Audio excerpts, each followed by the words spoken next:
for women, protecting women. Bonjour, chers amis téléspectateurs. Voilà, nous sommes donc à nouveau réunis avec une femme qui a été invitée dans le cadre des conférences sur le mouvement des réparations par le MIR, donc 2015.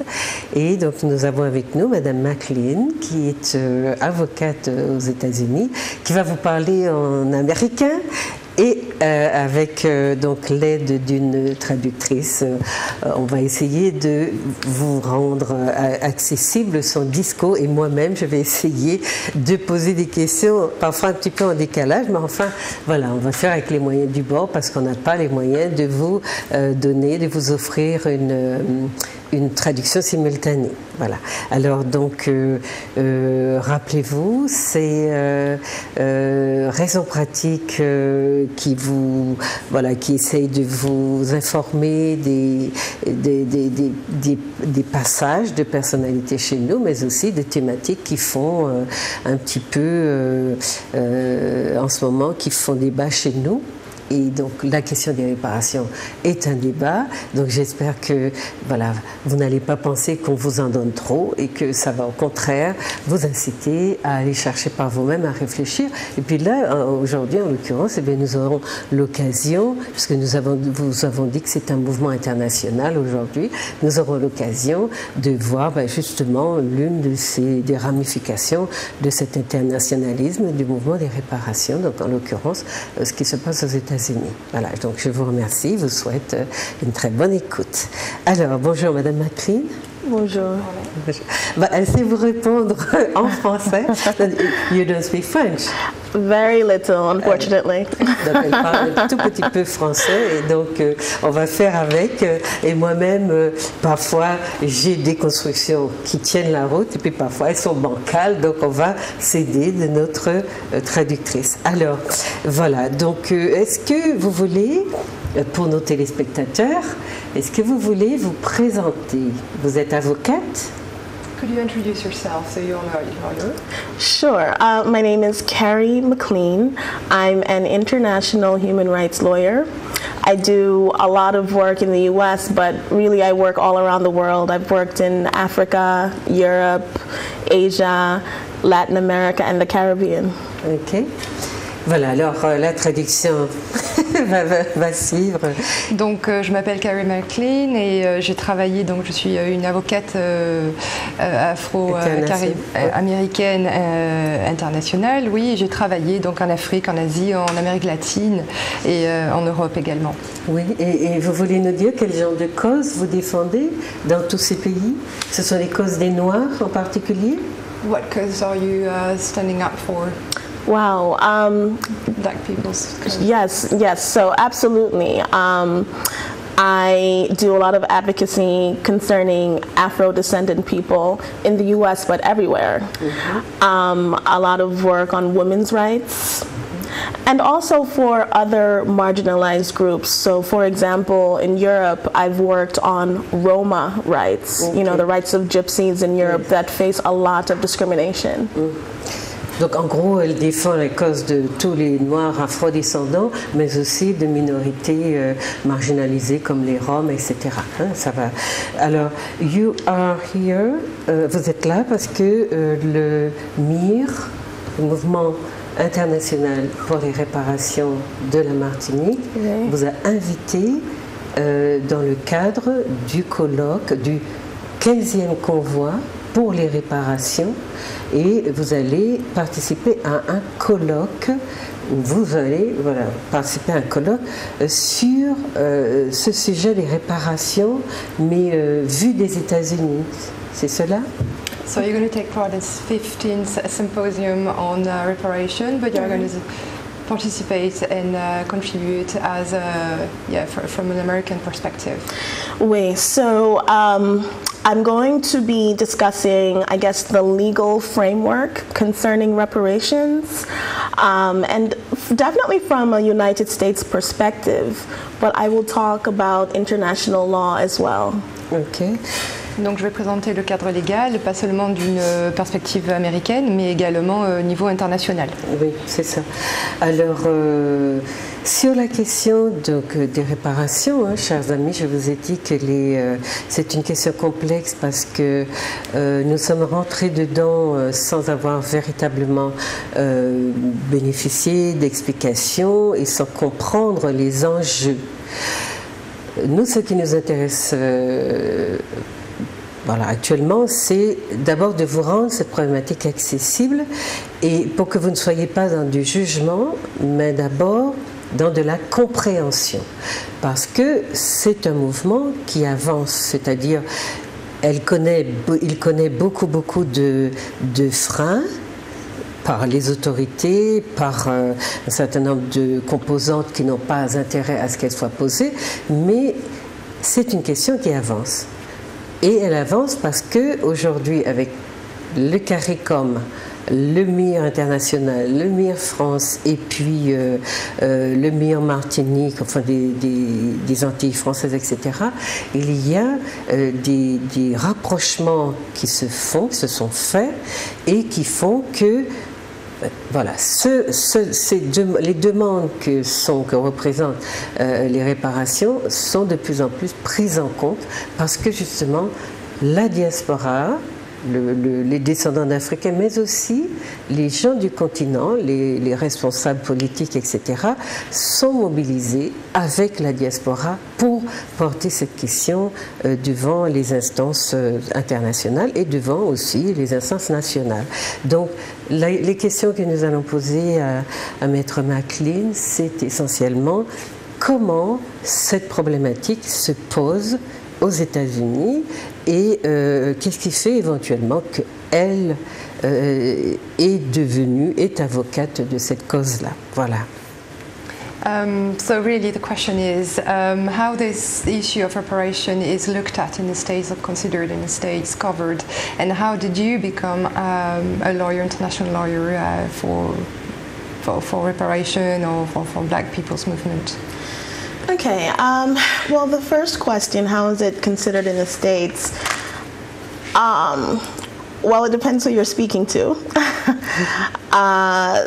You know, at this point, the government has not committed to reparations, even though there are politicians like John Conyers who have tried to introduce legislation to have it researched and considered. So that's the government's perspective. Amongst people, you know, I definitely within the Black community, especially I think for older people, there's support for reparations. I'm not sure if there's enough education about it to the younger Black people. You know, I wouldn't say that they're against it, but I don't think that there's enough conversation about it now for people my age and younger. And so I do think that's something that needs to be improved. And for people who are not Black, I'm not sure that the support is there, to be quite honest. So that's your first question about. Vous pensez que les jeunes générations ne sont pas très au courant de ces problématiques parce qu'elles ne sont pas enseignées ou elles ne sont pas prises en charge par l'ensemble de la société américaine, c'est ça? Do you feel that the young people, young community Americans, you feel they are not told about it, or why is it that you feel they are not concerned with this? They don't feel concerned about this problem. Éducation, hein, Madame McLean a parlé d'une question d'éducation. Il n'y a peut-être pas assez de communication à ce niveau-là. Elle parlait de Monsieur John Conyers aussi, qui a essayé de présenter des lois afin que le sujet de la réparation soit pris en compte, parce qu'à ce jour, le gouvernement n'a pas du tout adressé ce problème. Et donc la communauté noire, oui, se sent impliquée, mais elle parlait également de couleurs, des gens blancs, caucasiens qui ne sont peut-être pas, ne se sentent pas impliqués, concernés. Mais la question que je posais, c'était par rapport à la jeunesse afro-descendante. Est-ce qu'elles se sont concernées par cette problématique? The young Afro-Caribbean, Afro-Americans, African descent, do they feel concerned with this issue, with this problem? Okay, so I don't think that there is enough conversation amongst younger people concerning this. Even though, people my age and younger are talking about racial discrimination and other things like that, I don't really hear much of a conversation about reparations. Not so much, a little, but not so much. And I think, frankly, that there needs to be a bit more education from our elders about it. And I'll give you an example. I attended a summit actually in New York about a month and a half ago about reparations. Yes. And I was there only for the first day. I had to leave to go on an overseas trip after that. But I looked around at the gathering when I was there for that first day, and there were not many young people there. So there were a lot of older people who've been working on this issue for years, and obviously we respect those people. But I think that they need to do a better job to pull younger activists into this issue. Otherwise, it's just going to die out. Donc elle a parlé de John Kenyon, vous avez dit? Oui, John Kenyon, oui. Je vais peut-être vite traduire ce que Madame McLean a dit. Donc elle ne pense pas qu'il y ait, que ce soit un désintérêt total, mais il y a un manque de conversation. De concertation, donc d'échange. Et les jeunes gens, ils parlent plutôt de discrimination raciale, les jeunes gens afro-américains, pardon. Mais il n'y a pas de discours sur la réparation, par rapport à la réparation. Et elle est allée à un sommet à New York il y a un mois et demi. Et elle disait qu'autour d'elle, elle s'est rendue compte qu'il y avait des gens d'un certain âge qui ont travaillé sur le sujet depuis des années, mais il n'y avait pas beaucoup de jeunes. Et elle se rend compte peut-être qu'il y a un manque d'engagement des jeunes activistes et que le mouvement risque peut-être de mourir au fur et à mesure, étant donné qu'il n'y a pas de jeunes qui reprendraient le flambeau. Vous pensez que le risque est là, que ce mouvement ne soit pas relayé par les jeunes générations, qu'il y a un risque qu'il s'éteigne véritablement? Do you feel there's a real risk that those young activists are not, taking up the challenge and carrying on the actions that have been put in place up to now? Concerning reparations? Concerning reparations. Well, yes, I think that's possible, and that's just because I just think that there needs to be more of a handing over of the baton, so there were people that were working on reparations in the 60s and the 70s, and they've done all of this great work, and so now it's important to pass that along to the younger generation so that they can continue it for the next 20, 30 years. Mais aux États-Unis, ils ont des systèmes d'enseignement qui sont assez autonomes. Il y a des universités noires, etc. Qu'est-ce qui explique que les gens ne soient pas plus enseignés sur ces thématiques? In the US, there are independent, what we call independent universities, meaning that they can teach a certain number of subjects. So how come you feel you think that's not happening? This passing on, this conversation. Wow. Well, something like reparations, that's not taught in most universities in the US, not at all. If you're lucky, maybe that would be taught at one of the historically black universities, maybe there, but in most other universities that would not be discussed.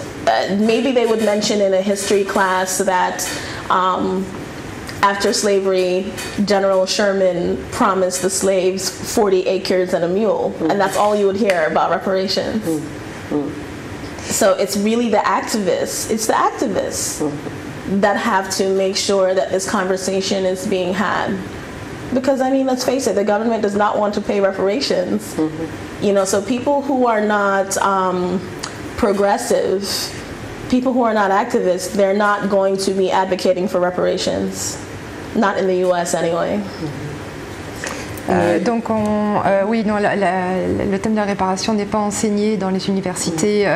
Peut-être quelques universités vraiment qui ont un passé noir, donc des universités spécifiquement pour noirs, noirs américaines. peut-être également le sujet est abordé dans certaines classes d'histoire au niveau universitaire, et on pourra parler du général Sherman qui avait promis une mule et 40 hectares de terrain en contrepartie, mais soyons honnêtes, le gouvernement ne veut pas aborder le sujet de la réparation et ne veut pas payer de réparation. Le gouvernement ne veut pas payer. Qu'est-ce que c'était quand elle a parlé de John Canyon qui a fait des propositions qui n'ont pas abouti finalement? Qu'est-ce que c'est alors? You mentioned John Conyers, was it? Yes. Who did come up with some law or so proposal? You know, yeah, so he has tried for the past 25 years. Representative Conyers. Qui est-il exactement? Who is he? Who is he? Can you tell me who Oh, okay. he is? He's a politician, a black politician. He's been in office for decades now. And he's a representative, what we call a representative.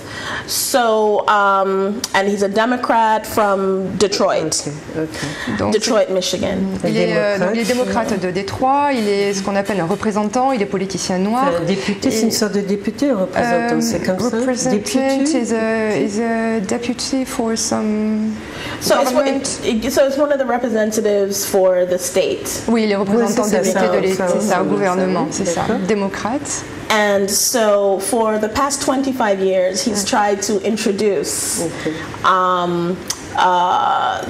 bill for a commission to study reparations proposals. So he introduces it all of the time, but it never goes anywhere because he needs enough people, he needs other politicians to vote for it. But you know, he doesn't have enough votes. So il est très minoritaire dans le gouvernement. Is a minority. He hasn't got enough votes against. Yeah, so there aren't enough votes because you know, for any piece of legislation that's introduced, needs to be voted. you need enough politicians, maybe from both sides, to support it for it to move forward. Donc ça fait à peu près 25 ans qu'il y milite et pour présenter, il essaie de présenter cette loi qui n'est pas votée parce qu'il n'y a pas assez de votes, donc qui mettrait en place une commission pour étudier la question de la réparation. D'accord. Donc une commission qui n'existe toujours pas. Hein, so this commission has still not been set up. No. Voilà. Parce qu'au sommet du mois dernier à New York, sommet pour les réparations, qui a rassemblé les Africains, les personnes, les pays de la Caraïbe à travers la CARICOM et les États-Unis, c'est une première. So that was the first really. Last month you mentioned this summit for reparation, gathering up African countries, Caribbean countries as well via the CARICOM and the US. That was the first time, was it? So it's my understanding that this summit was. It was definitely international. There were people from the Caribbean, from Africa, and from Europe. But I still think that maybe it had a very strong U.S. focus. Yes. Okay. And I was only there for the first day, as I mentioned, and there were many speeches from important people. There were speeches from important people. You know, so at this point for me, I'm just interested in finding out what is the plan after the summit. You know, what do we do now after the meeting? Alors, ce sommet international, oui, c'était international puisqu'il y avait effectivement des représentants africains, caribéens, mais il y avait quand même ça se concentrait quand même sur les États-Unis. Hein, la lumière était sur les États-Unis. Je n'y ai assisté que le premier jour, ensuite j'ai dû partir. Il y a eu effectivement des présentations de personnes, de personnalités, mais j'essaie toujours de savoir maintenant quel est maintenant l'après-sommet, quoi. Enfin, qu'est-ce que ça va donner. Voilà. Je vous sens très sceptique, enfin pas très convaincu du sens à donner à ce mouvement, même à ce sommet qui a rapproché quand même pour la première fois des gens de tous les continents. hein, qui veulent défendre la même cause. Ce n'est pas un signe de progrès ou d'avancée de cette problématique? I feel you're still a bit skeptical about the purpose of this summit. Gathering up people who are all standing up for the same purpose, objective. Don't you think it's a step forward? Oh, I definitely think that the meetings are important and the conferences are important. But I also want to feel as if we are moving forward towards, that somehow we're advancing towards our goal. So I think maybe that's what you're hearing. I won't say that I'm skeptical. I'm not skeptical, but I definitely want to encourage all of my fellow activists. Let's make sure that we are advancing. What is the next step? What are we actually moving towards? What do we want to accomplish by next year? Okay. Even if it's something small, I just want us to stay focused on those goals. Donc non, c'est pas. Je pense que ces conférences et ces réunions sont très importantes et c'est important que ça nous permet d'avancer. Et je ne suis pas sceptique. Enfin, je n'ai pas de doute quant à l'objectif, mais je voudrais encourager mes collègues activistes et nous devons vraiment nous concerter à savoir ce que nous allons accomplir d'ici un an ou dans les années à venir. Que nous soyons clairs. Et en tant qu'avocate, vous personnellement, en tant qu'avocate, qu'est-ce que vous apportez à ce mouvement des réparations? Puisque vous êtes avec des collègues, vous en parlez, vous êtes un groupe d'avocats qui travaillaient dans le même sens. Vous personnellement, qu'est-ce que vous apportez à cette problématique ou à la dynamique qui se met en place? Même si c'est vrai, les générations ne sont pas toutes représentées, la jeunesse pas beaucoup, et même si vous ne voyez pas encore très bien dans les perspectives qui se dessinent. As the question is, as a lawyer, I mean, how do you take part? Really, I mean, what is your input? You work, with colleague lawyers. You're all, striving and working in the same direction. But how do you, as a lawyer, input in this movement? The host also mentioned that all age groups are not represented. So, where do you stand and what's your work really? Okay. Well, as a lawyer, I think that, I'm a lawyer and I'm an activist. So as a lawyer, I think that I can contribute ideas towards how we would approach this legally. Mind you, there's already a lot of wonderful writing by other people, things that were written 20 years ago, 30 years ago about reparations that I think is very valuable. What I think about I think about some of the new developments in the law, especially international law and international mechanisms, and I try to think creatively about how we could use some of these mechanisms to advance our goals. So even if it's something like, getting some international organization to make a statement, or just different things that we can do that could help us to work towards getting governments to agree to reparations. So that's what I try to contribute as a lawyer.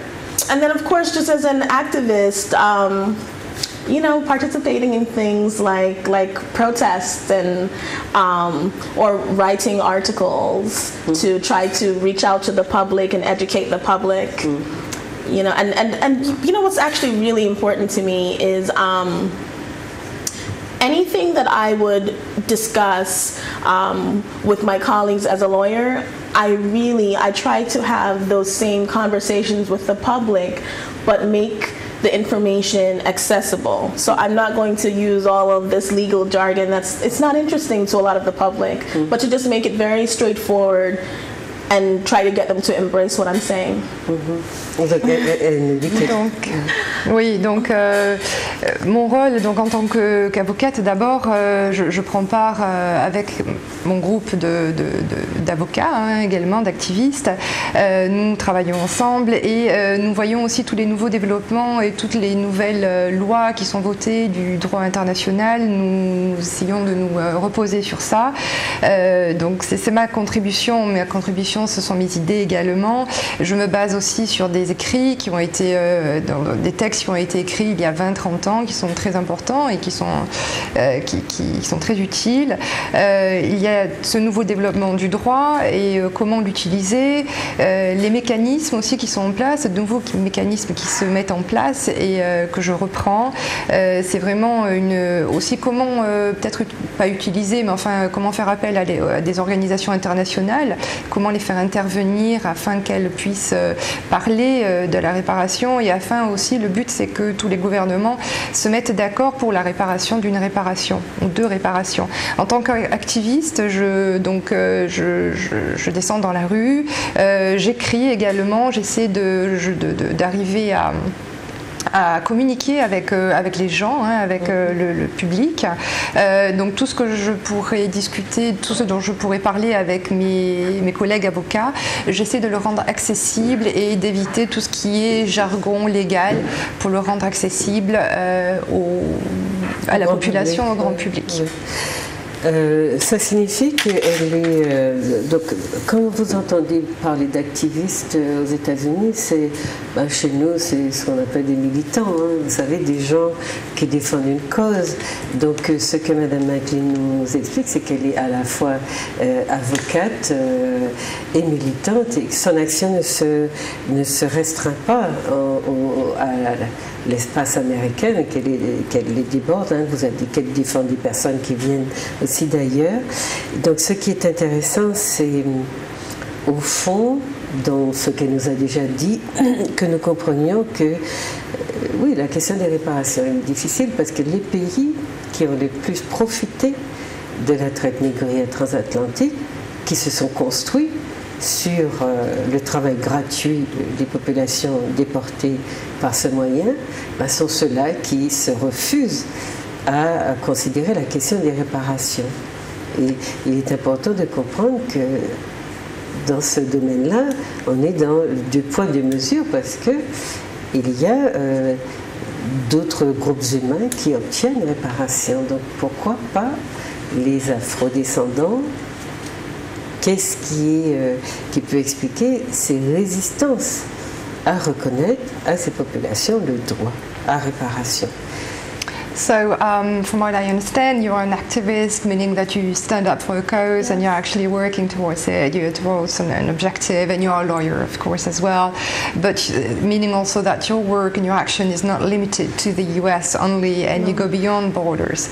And deep down, the issue of reparation is an international one, which is based on, what happened during the slave trade. The governments and people used free labor. And now the government, these same governments who actually used free labor, now are turning down and refusing to pay any reparations, while other groups of people in the world, worldwide, have actually gained some reparations. Right. So how come, you feel? Well, what would you say about that?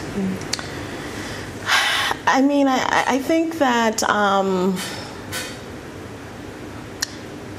I guess there could be a couple of different factors. It does feel that one of the factors is racism, right? Yes, and that's probably the underlying factor, and an unwillingness to really take responsibility for the things that were done. Donc oui, je pense qu'il y a quelques facteurs qui sont à la base de cela, le racisme qui est sous-jacent, qui est là, et les personnes du gouvernement qui ne prennent pas de responsabilités. Mais puisqu'il y a d'autres groupes qui obtiennent gain de cause, qui sont réparés, qu'est-ce qui fait que le groupe des Noirs ou des Afros n'arrive pas à faire que cette problématique se pose de manière officielle et qu'on lui donne des réponses. Il y a quelque chose au niveau de l'organisation des Noirs, au niveau de leur crédibilité, de leur importance économique. Qu'est-ce qui explique que d'autres communautés se font entendre, sont soutenues, sont défendues, sont protégées, et pas les communautés noires. En dehors, il y a bien sûr une question de racisme. On est sûr, on le sait aussi en France, il y a une question de qui porte la demande. C'est important. Qui porte la demande de réparation? Et est-ce que ce groupe-là peut être entendu? Est-ce qu'il peut prétendre à avoir à réparation, etc. Donc on sait que la question du racisme est bien présente. Mais au-delà, quel problème se pose au peuple noir, au groupe de la diaspora, expliquerait cette impossibilité de pousser plus loin la problématique des réparations.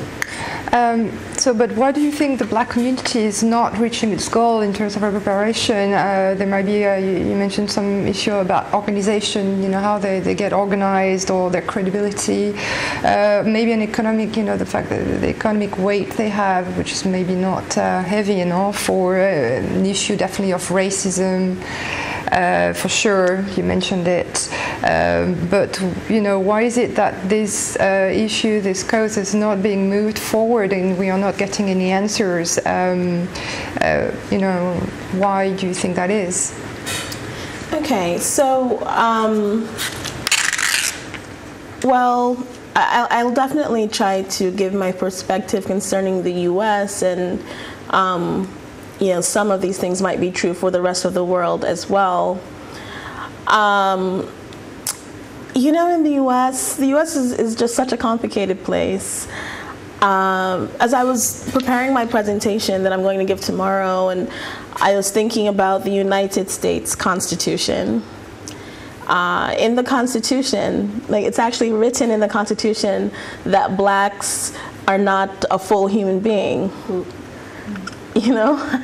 And then after slavery ended, we had many, many decades in the U.S. of Jim Crow, which were these laws that reinforced the idea that blacks were inferior to whites. So, okay, that Jim Crow period is officially over. But then there's still so many things that are happening. Yes, the mentality is there. Yes. And I don't believe it's insurmountable, or I wouldn't be fighting, but it's not easy to overcome that. It's just really hard. And the fact is that in the U.S., blacks are not the ones that have the most economic power either. Right, so we're fewer in number. We don't have the economic power, and we're dealing with that legacy. So it's going to be a hard fight. I still think it's possible, but it's just going to be a hard fight. And yes, we do have to be as organized as possible, right, within the U.S. And then the other thing is, I think that we need to work as hard as possible to organize on an international level. Because if you look at the numbers, for blacks all over the world, it's a massive number. There's so many. Yes. Okay? So if we were really just, more unified, more organized on a global level, I think that we could make things happen. But you know what some of the distractions are in other countries that were colonized by these superpowers of the world? The people in these countries are struggling so much. They're struggling so much just to even get through their daily lives, that to even worry about something like reparations, they can't even think about that right now, because they're trying to organize themselves just to have a decent school, and in some places running water. So those are some of the challenges that I think prevent people from doing the activism that they might need to be doing. Donc, je vais peut-être vous donner une perspective plutôt américaine. Donc, il y a effectivement tout ce que vous avez dit est totalement juste. Et ce que je vais dire par rapport à cette perspective reste certainement vrai aussi pour le reste du monde. Donc, lorsque je préparais ma présentation que je vais donner demain, je pensais à la Constitution américaine dans laquelle les Noirs américains ne sont pas considérés comme des êtres humains à part entière.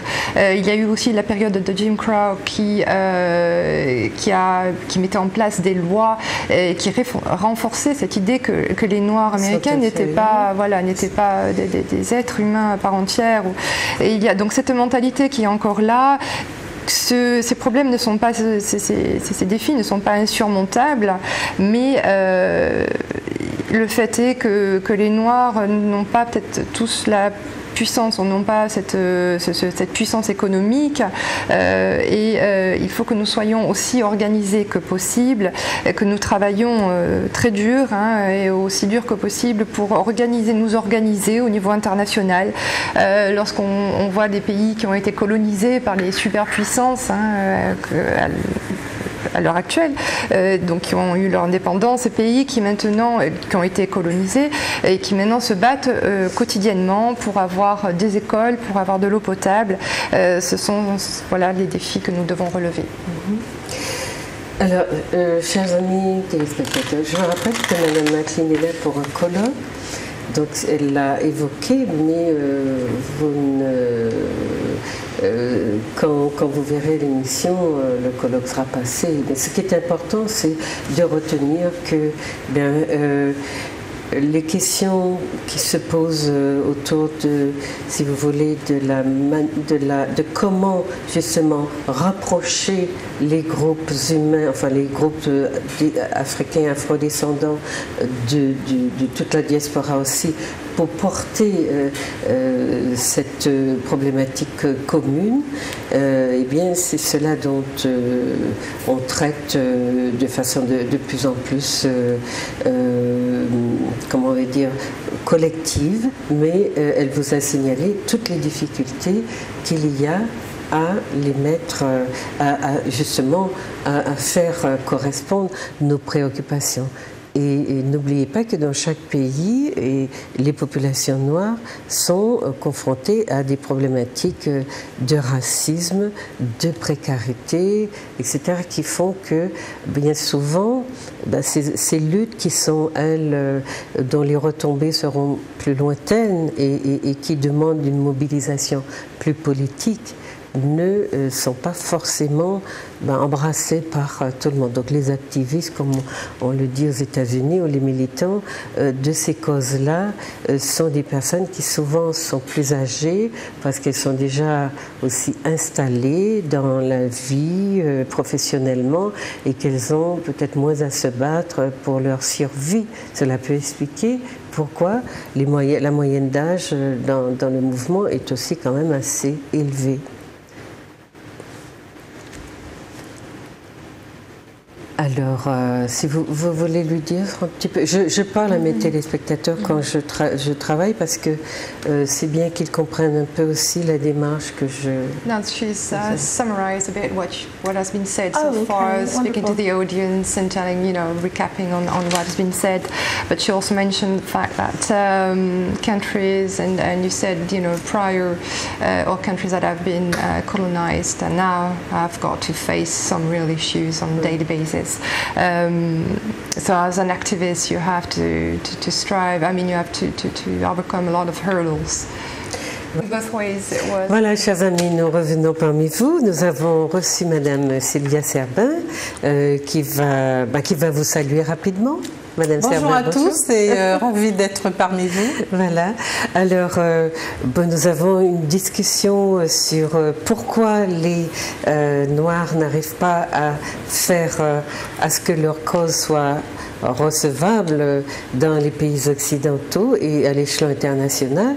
Donc, Maître McLean nous a parlé de la question du racisme.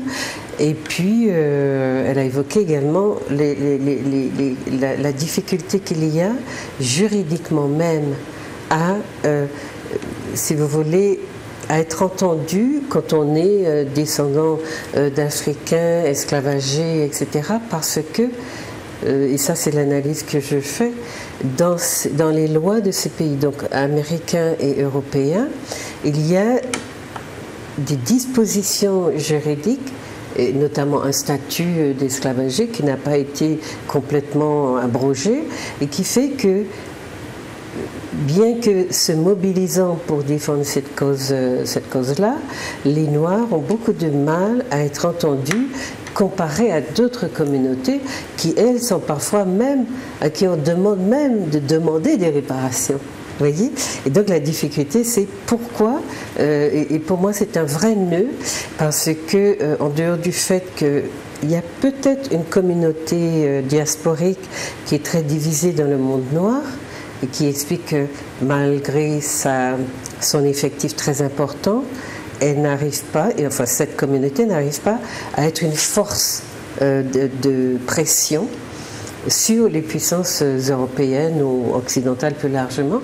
Il y a cette division, mais il me semble qu'il y a, parce que ça je l'analyse sociologiquement, il me semble qu'il y a des raisons autre que il y a un racisme qui naît qui est structurel même du fait que les Noirs sont arrivés dans ces pays-là dans un statut de sous-homme, de personnes qui sont au service d'un projet et qui ont bénéficié, si vous voulez, ou qui ont pâti de ce statut. Et qui continue à en pâtir jusqu'à aujourd'hui parce qu'il y a quand même des résistances qui sont inscrites dans les constitutions de ces pays-là. Et donc ça expliquerait ce qu'elle disait tout à l'heure, que voilà, il y a un racisme, c'est pas toutes les communautés indiennes, chinoises, latino-américaines, etc. Sont confrontées, maghrébines en France par exemple, sont confrontées à ce racisme. Mais cette difficulté à se faire entendre, il me semble qu'elle ne concerne que le peuple noir de manière très spécifique. En fait, je crois qu'il y a... On va la laisser peut-être un peu traduire. Madame McLean, the host mentioned some legal framework that makes it difficult for the black community to be heard, and the fact that black people reached some countries as not as full human beings, but as you mentioned, so already from the start, in the legal framework of these countries, the black community has not been, or is not still, maybe not still, but it was not acknowledged as a full human being community.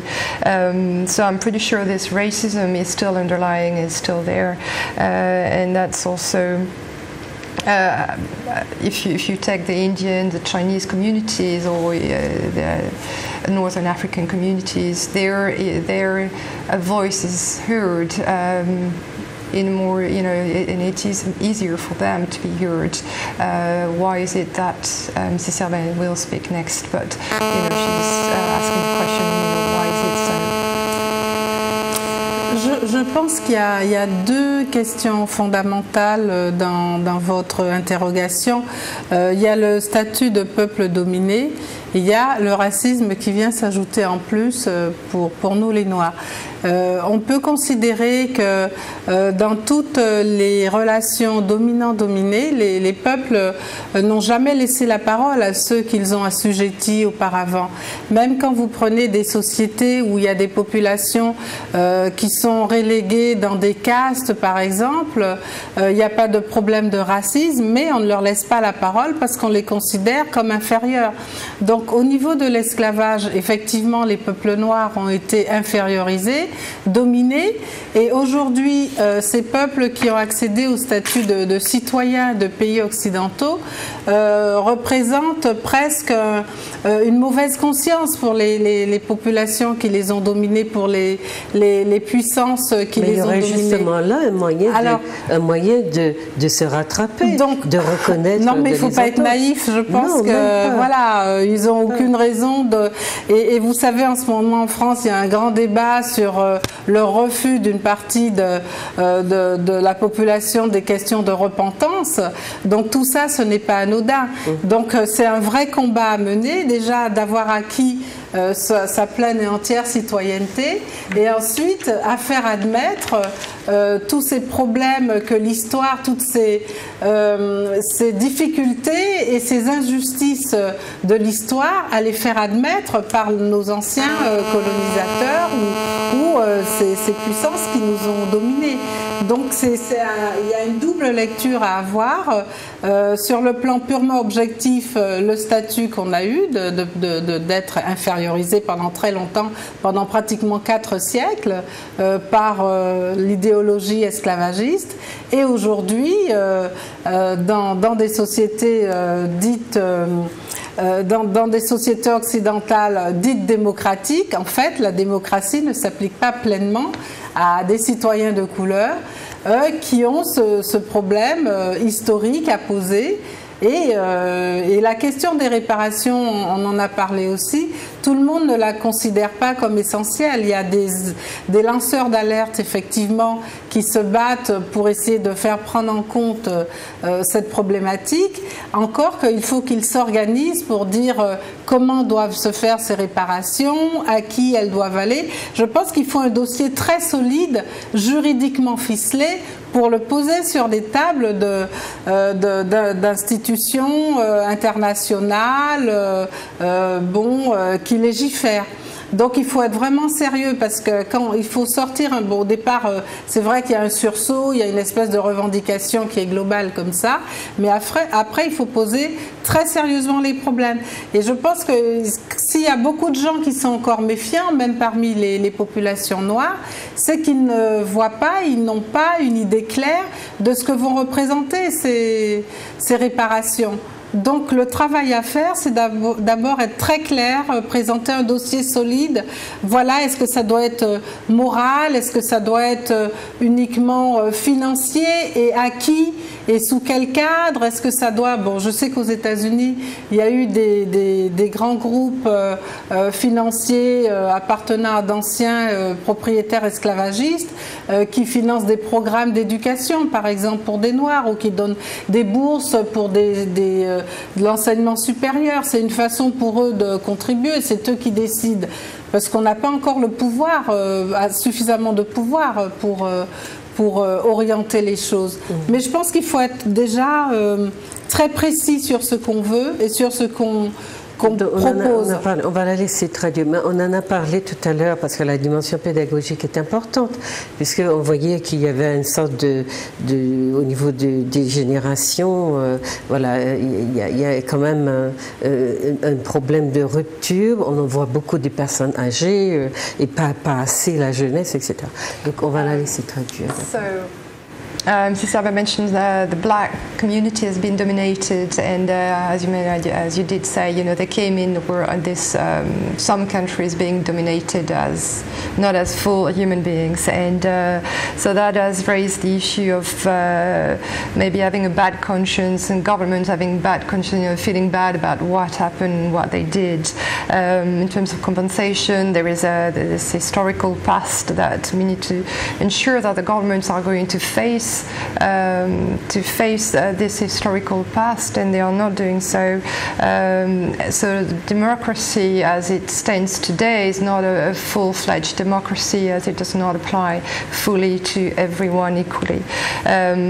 People have been, standing up, and people have been raising warning signs saying, we need to do something about it. But until we can actually get ourselves organized and get our legal file well structured and to bring it forward on the international scene and to be, looked at internationally, we need, we really need to do this before we can get any answers. So the prior groundwork needs to be done in that respect. I've heard of some large lobby groups or companies who have been helping towards educational programs, curriculum to teach this part of history in schools. So I know, but we need to be really specific and we need to be focused and target a specific goal. You agree with that? Oh, I think those are some great points. Some good points. Donc je pense que oui, que ces objectifs ces points sont très importants. Oui, et je voulais dire, donc par rapport à ces questions, il est très important que nous explicitions la problématique des réparations. Ce que vous venez de dire là signifie que les personnes que vous appelez des lanceurs d'alerte, qui ont vu la nécessité de poser cette problématique, ces personnes ont d'abord pensé à être des lanceurs d'alerte.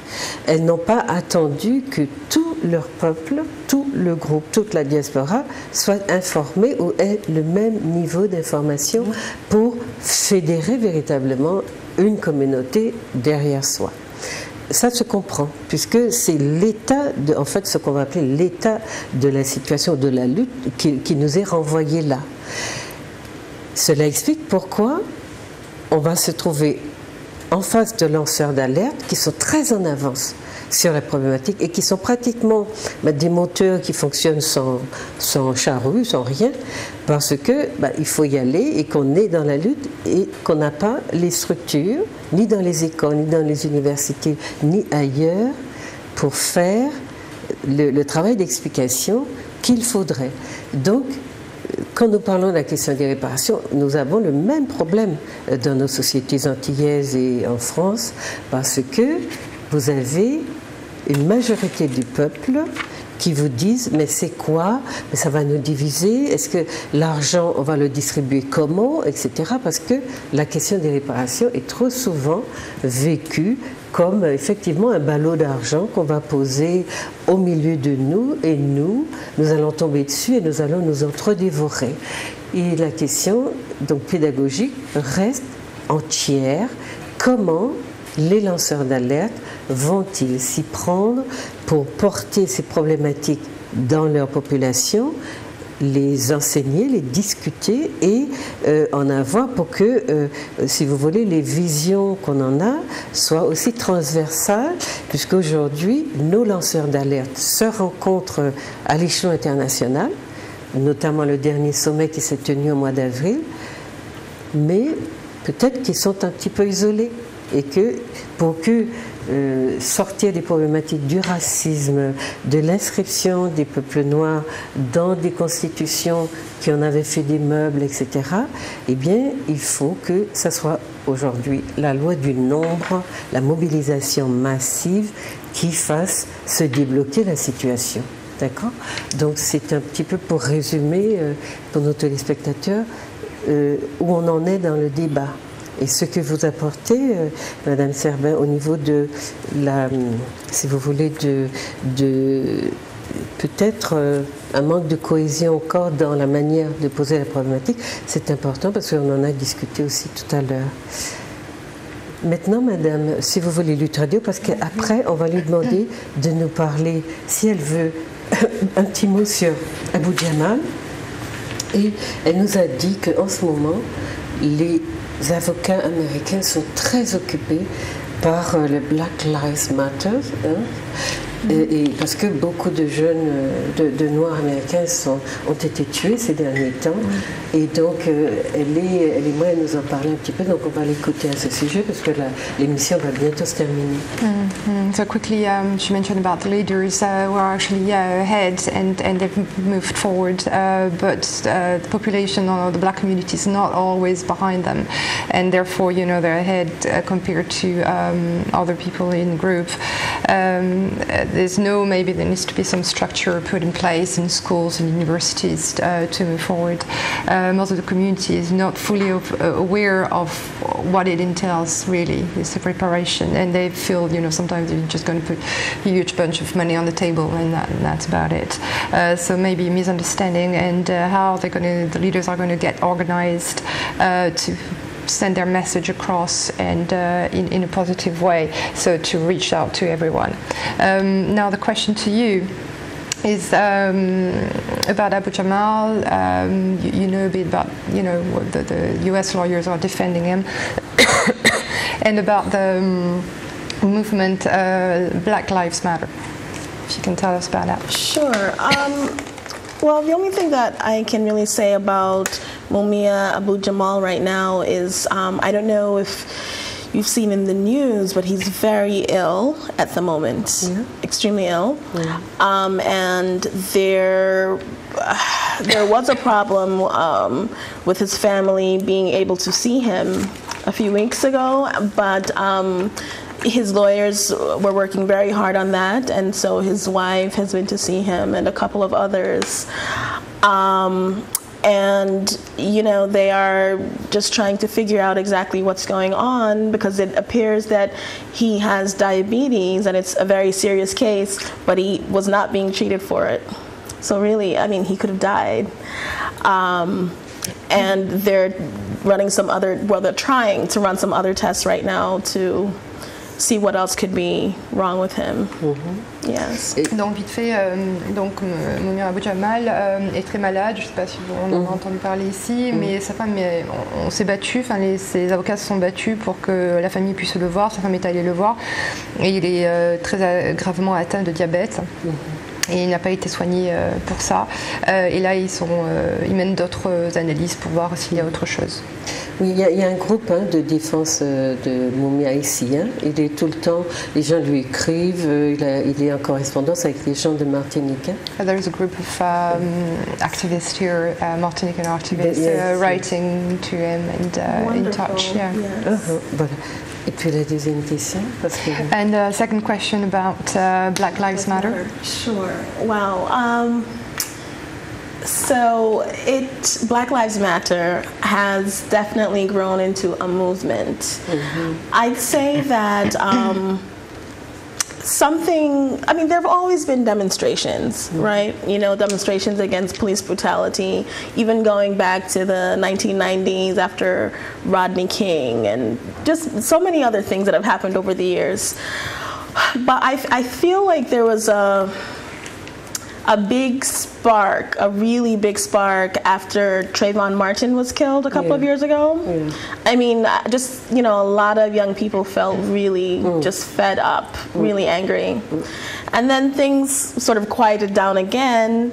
And then last year, after what happened in Ferguson, I don't know, I think people just sort of reached a point. And so people have been demonstrating in the streets in so many cities around the country. Yes, we heard about it. So many, and a lot of young people, just, you know, they're out there and sometimes 7 days a week. Yes. And it's very exciting.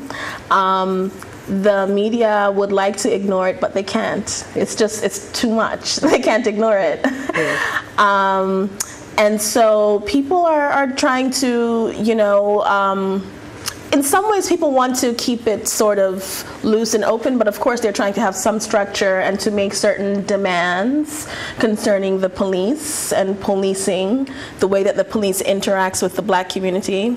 Because, you know, even when they're not outright killing people, they use so much force.